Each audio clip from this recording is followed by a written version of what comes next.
এই সূরাতে যে সতর্কতা দেয়া হয়েছে তা নিয়ে মুফাসসিরগণ ভিন্ন মত পোষণ করেছেন।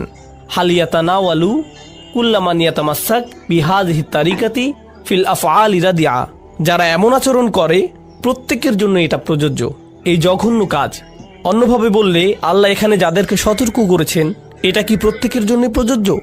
আও নাকি হুয়া মাকসুম বি আকওয়াবিন মুআয়্যিনিন, এটা কি প্রত্যেকের জন্য প্রযোজ্য, নাকি এটা নবীজি সাল্লাল্লাহু আলাইহি সাল্লামের সময়ে বিশেষভাবে নির্দিষ্ট কিছু মানুষের কথা বলা হচ্ছে?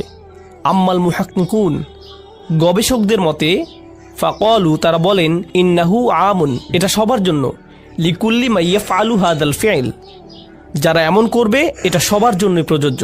কাইনান মান কান, সে যেই হোক, ক্বালা মাকাতিল, এটা যে কেউ হতে পারে।